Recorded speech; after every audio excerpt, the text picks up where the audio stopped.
3 perguntas. Primeiro, como a reforma administrativa pode afetar os colegas aposentados? Primeira pergunta. Segundo, quais impactos reais de inclusão do princípio de subsidiariedade proposto na reforma administrativa? Outra pergunta, como afeta a população? Que mudanças seriam bem-vindas ao Serviço Público Federal que não está incluído na reforma de Bolsonaro e Guedes? Os nossos aposentados, nós temos hoje um bom número de pessoas que ainda são aposentados e são agarrados com a carreira, ou seja, eles têm o direito à paridade e à integralidade.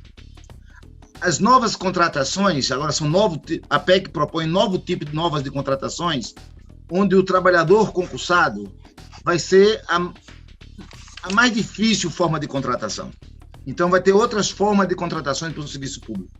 O que vai levar fortemente as carreiras hoje existentes a um processo de discussão logo após a aprovação da PEC para a lei ordinária do que fazer com essas carreiras existentes, que isso está previsto na PEC.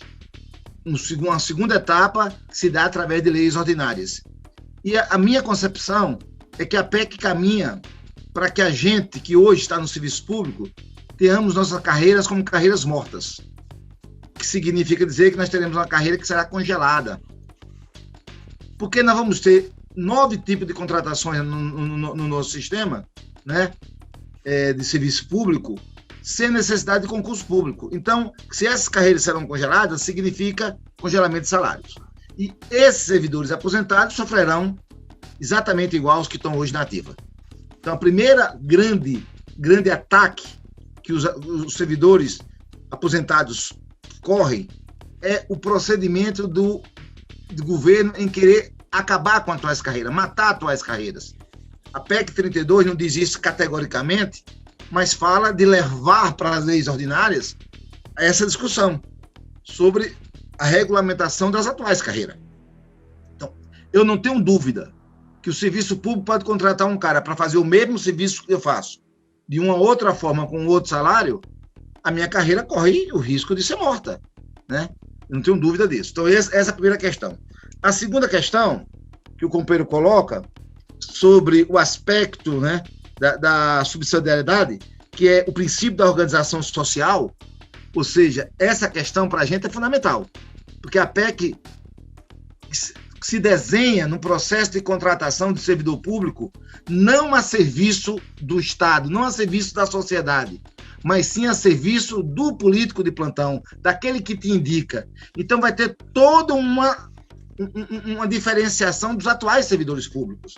Então, esse princípio da organização social vai ser atacado fortemente. Então, os impactos serão muito fortes, porque vocês terão servidores públicos não a serviço da sociedade, não tendo como seu patrão a sociedade, mas tendo como seu patrão aquele político que te indicou. Eu vou colocar uma experiência aqui, um fato que aconteceu na Paraíba em 82, que você, jornalista, pode pensar que é brincadeira, mas foi verdade isso.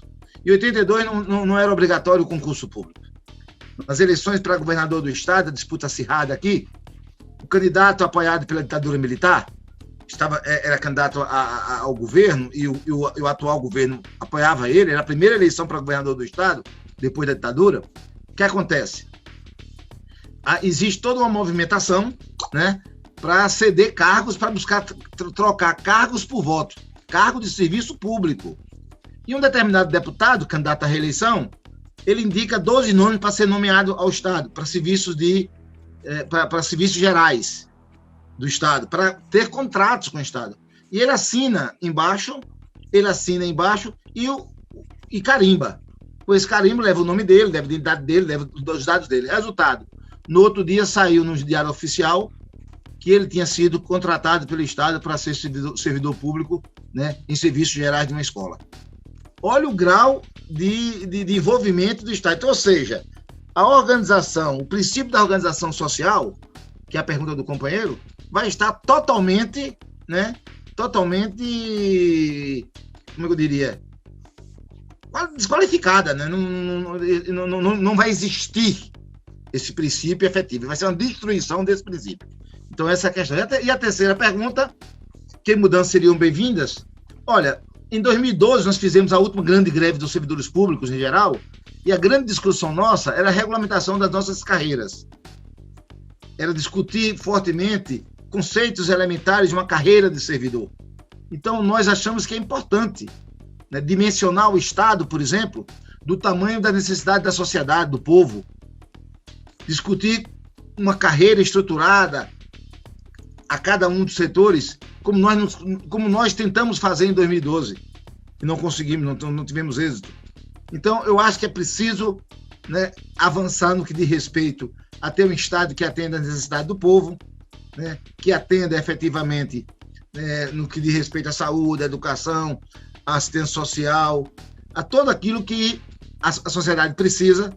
Então, as mudanças que seriam bem-vindas seriam essas, que apresentassem uma disposição de colocar o Estado a serviço do povo, em especial daquele que mais precisa.